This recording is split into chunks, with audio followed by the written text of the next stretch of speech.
Today's News Talk Radio, TNT. Welcome back, folks. Welcome back. I'm Patrick Henningsen, your host. Great to have you with us in hour number one. Appreciate you coming along. Hello to everybody in the TNT chat community. Great to see you guys in there. That's the little red bubble, the little red pill at the lower right-hand corner of your browser. If you go to tntradio.live and you click on that, you'll see the chat community there. We've got a very vibrant chat group in there. They're in there all the time, and they're hitting it hard with the information, the debate, and the banter. Really appreciate you guys in there. That's where you want to be during this live broadcast. If you're watching on video or if you're just listening on audio, that's where the action is during the program off stage. Now, I want to bring on to the program independent journalist Sam Husseini. He's based in Washington, D.C. A very important story has crept up, which we want to discuss. Obviously, there's other topics that we're going to cover, but the UN Works Relief Agency, UNRWA, has been targeted. Well, it has been targeted militarily, as we said earlier, by the IDF as they've been bombing and attacking the population in Gaza. So it has been physically targeted. Now it's being politically targeted. They're trying to attack the funding of this. This effort's led by the United States and Israel, of course. What is behind this? This is a very interesting play that we're watching now. I want to welcome onto the program journalist Sam Husseini from the United States. Sam, thank you for joining us. Great to be with you, Patrick. Thank you. Sam, I wanted to start straight off on this topic because this story's kind of really hit the headlines, and I don't think the mainstream media is reporting this particularly well. There's a lot more at play here, I think, than the sort of the general headlines are saying on this. They're accusing this agency of harboring 10% of their employees are linked to Hamas. Hence, they're threatening the funding of it. It almost seems like they want to destroy the agency altogether. What's your take on this story, Sam? Yeah, I think that the UNRWA has been in Israel's, on Israel's hit list effectively for quite some time. It's often been the lifeline of. Okay. Yeah, I think we've lost Sam there for a moment. Let me see if we can get him back. Yeah, we're going to try to reconnect Sam Husseini. I think we've lost the signal, unfortunately. We'll try to reconnect them briefly. But just to recap the story, the UN Relief Works and Relief Agency has been targeted politically. Now, there's been a major sort of campaign to try to attack this agency. Why? Well, as it turns out, and we'll hopefully speak about this with Sam Husseini, but as it turns out, this is the same agency that provided evidence to the South African delegation for the International Courts of Justice case against the state of Israel. Now, it's no coincidence then that they're being targeted, and this is being led by the Israeli delegation. This is being led by Washington. So you can see there's definitely something at play. I think we have Sam back on the line. I just briefly interrupted connection there. Sam, have we got you back? Great. Yeah. Absolutely. Israel has wanted to slice and dice and possibly replace UNRWA for some time. It's been the lifeline for Palestinians, for refugees, providing them necessities of life, education, and so on. And of course, they've directly bombed them, as you indicated. And now, Trump, I know, threatened and I think scaled back the funding for UNRWA at Israel's behest, and Biden seemed to have, backed away from that. But now they're coming after them with a vengeance. And I should emphasize the timing of this is especially interesting because, of course, on Friday you had the International Court of Justice hand down their orders for. Regarding South Africa's genocide case against Israel, and by 15-2 gave up a whole series of demands upon Israel. And in the U.S. president's uh, of the court, Donahue, reading, she read off, pieces of evidence to support their ruling from UNRWA. And then lo and behold, right around the same time, Israel makes these allegations allegedly against a handful of the 30,000 people that are employed by UNRWA that they allegedly had some unspecified role in the October 7th attacks, and that this is becoming a pretext for, going after UNRWA, U.S., and Canada and Britain and all these other countries, cutting off funding to UNRWA just after the court said, yeah, looks like Israel may be committing genocide, and you have to ensure humanitarian. Among one of the orders from the court was that Israel had to ensure humanitarian relief for the Palestinians. And what does Israel do? It gets the U.S. to cut off one of the few remaining lifelines of humanitarian relief for the Palestinians. It's what the U.S. and Israel want is for the Palestinians to just die quietly, is what they're saying.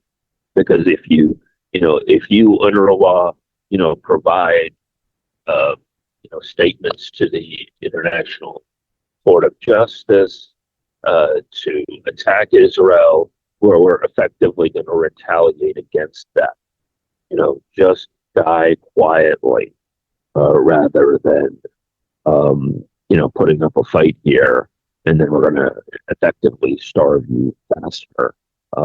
If you do that's effectively the message that Israel and the United States are sending to the Palestinians and to support agencies like UNRWA. And I should add, I'm sorry, Patrick, I know I've been going on for a bit here. No, carry on. But UNRWA, the creation of UNRWA is itself a complete compromise, right? Because it was created after the 1948 war that created Israel, and all of these Palestinians were driven out of their homes. And under international law, they should have been allowed back in their homes after the war. But Israel never allowed that. And so as a compromise, the UN created UNRWA in order to kind of keep these Palestinians on life support until some kind, as almost a temporary measure, until something could be figured out what to do about all of these Palestinian refugees that Israel had driven out. And nothing was ever done to or for these Palestinian refugees effectively. And so UNRWA stayed around as this sort of system of life support. And now, just as Israel is viciously attacking, genociding against Palestinians in Gaza, you're seeing the United States and these other Western countries, in effect, try to pull the plug on this life support system.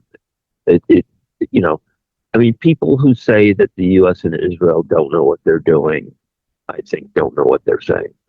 They do know what they're doing. So this is a plan. This is extraordinary, Sam. Just after the interim ruling by the International Courts of Justice, effectively on the path to officially condemning Israel for genocide. Part of that genocide, the stipulations are that Israel must not impede aid, food, water going into these people in Gaza. And here they go immediately after the ruling, Sam. Immediately after the ruling, going for the jugular of the main UN aid agency. This is the chutzpah.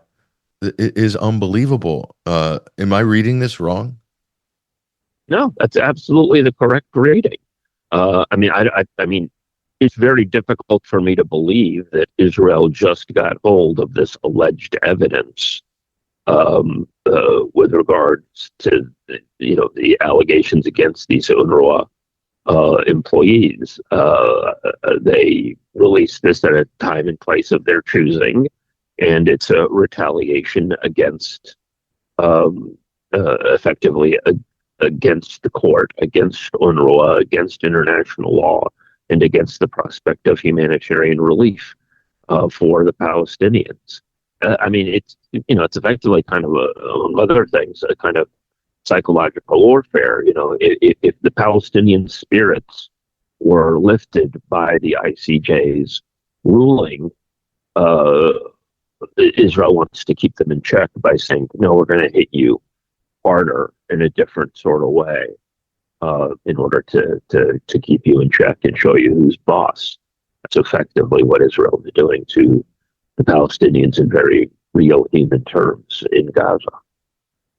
There's also another thing, Sam, and I know this is speculation, but a lot of people are talking about the possibility that the long-term plan here is to try to mothball the entire agency and then replace it with something more agreeable to what the U.S. wants, and staffed by a whole different range of people.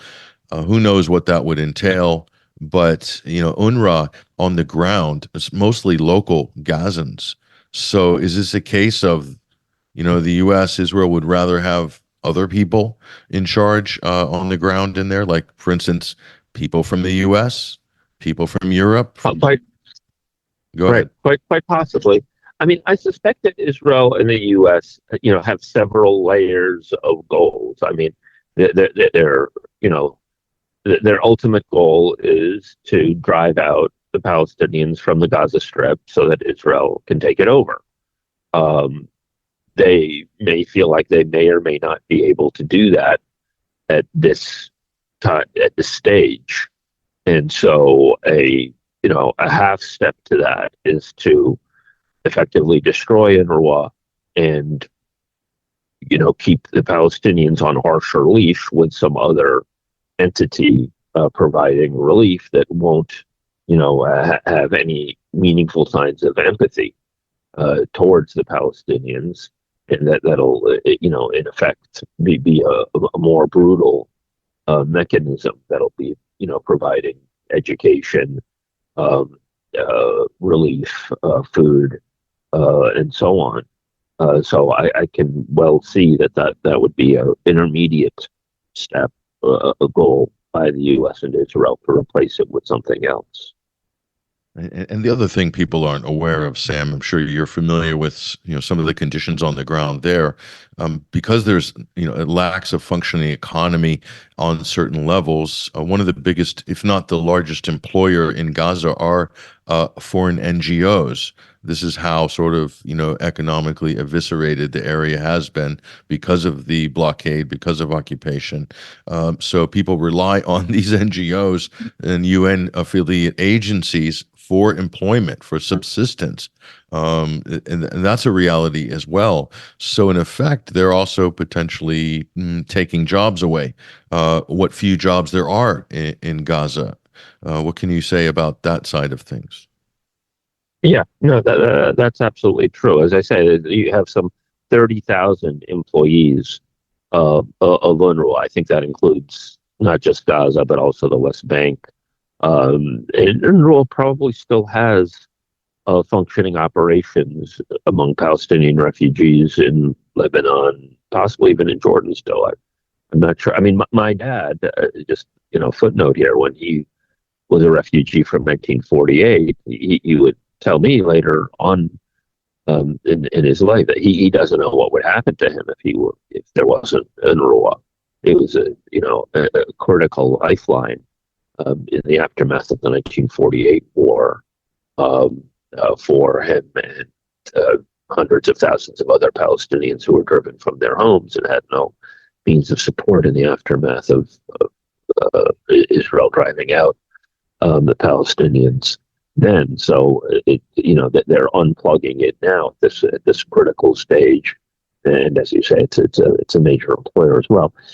I should note, Francis Boyle, who was sort of the first person to really argue about invoking the Genocide Convention against Israel, has been arguing the last day or two after the U.S. and these other countries did this, that in effect, Israel, the U.S. and the other countries have gone from complicity with Israeli genocide to actually partaking in it. That is, part of the Genocide Convention prohibits, quote, deliberately inflicting on the group conditions of life calculated to bring about its physical destruction in whole or in part. And he's saying, look, Israel had been doing that, the U.S. had been complicit in that, and now the U.S. government and these other governments, Canadian, Britain, and so on, that are also cutting off funding at this critical time, are in effect now guilty of that as well. So this could end up creating an opening for other states, either South Africa or other states, to actually open up court cases at the International Court of Justice against the United States, Britain, Canada, and these other countries. Wow. So what you're saying is that interim ruling, it seems like anyway, it's like when you have a bail hearing, Israel sort of released on bail, but this would violate the terms of that bail, in lieu of whenever the actual trial would take place in the future. But so that would be a cause for immediate action, would it not? I think that an argument like that could be constructed. I've reached out to other legal analysts as to what I mean. Right now, but by the calendar of the court, Israel is supposed to report back to the court in a month about how it has complied with the court's orders. But the on-the-ground reality is that Israel, in conjunction with these other states, has dramatically escalated the damage they are inflicting on the Palestinian people. So it arguably would be in the purview of South Africa or other countries to now come before the court and say, look at what Israel is doing. It is, even more brazen violation now of the Genocide Convention. And the court should, have, pursue even more, stringent orders against Israel for these genocidal actions. Could this prompt, Sam, not getting too far ahead of ourselves here, but could a crisis like this possibly prompt a UN Security Council meeting on this to maybe have a vote once again on the ceasefire? I know Francis Boyle and others have spoken about this sort of chain of events that would take place after the interim ruling by the ICJ. What do you think? Well, the word that I have is that there's probably going to be a UN Security Council meeting on Wednesday, apparently being led by Algeria, or being brought forth to the court to the Security Council by Algeria, presumably to enforce the orders that were issued on Friday before this news about UNRWA. Against Israel by the ICJ. Now, a lot of people had presumed that the U.S. would simply veto whatever the Security Council did, whatever was put forward before the Security Council, and that therefore the General Assembly would try to use the Uniting for Peace process to address issues, to more forcefully push for a ceasefire, to possibly suspend Israel from participation in the General Assembly, to possibly admit Palestine as a full member rather than just having observer status, and potentially to set up a tribunal to prosecute individuals, since the International Criminal Court is refusing to do that. But I think that there's also a possibility, and Craig Murray Ambassador Craig Mary has an interesting piece that touches on this. It's possible that the U.S. plan had been to not veto it and to pretend that Israel is going to comply with the court. Particularly since the U.S. representative on the ICJ voted for it, and they could try to construct this narrative that Israel was actually complying. I don't know how you do that with the whole UNRWA cutoff, though. So I would hope that part of the agenda in front of the Security Council is this latest move by the U.S. And these other countries in terms of UNRWA, which should isolate them more diplomatically, particularly with the ICJ ruling. So I think that's the next thing to watch out for, what's going to happen on Wednesday at the Security Council. Wow, that's going to be very interesting. So midweek, all eyes on the UN Security Council. That's when we're going to see things set in motion or not, depending on how things develop from there. But Sam Husseini, journalist based in Washington, D.C., we really appreciate you joining us here. We've also put Sam's Substack as well on the Chiron. You guys want to be following Sam Husseini on social media, on X, Twitter, and also at Substack. Sam, thank you for joining us on TNT this week. Always great to be with you, Patrick. Thank you. There he goes, ladies and gentlemen. That is Sam Husseini. Excellent report. That's the sort of analysis we were looking for, and we got it. Thank you very much. Sam is a fantastic journalist, and he's been watching this issue very closely. In fact, Sam Husseini is one of the first people to really campaign for the ICJ case. Back in October, in November, he was the one pushing this hard, lobbying hard. So there's others too who joined in that effort, but he does deserve a lot of recognition and credit for his enthusiasm and his hard work to make some of these things a reality. So it all takes a little bit of work on everybody's part, folks, and we all have a part to play in this. Even you, our listeners at TNT, and a lot of you guys have been involved in this on social media too, helping to retweet and pushing some of these hashtags regarding the ICJ for the last couple of months, and our hats are off to you as well. So it's been quite a journey over the last 3.5 months. Look, let's take a break right now with the network TNT, and when we come back, we will connect, hopefully, with our roving correspondent for news and analysis. Basil Valentine's going to be joining us on the other side.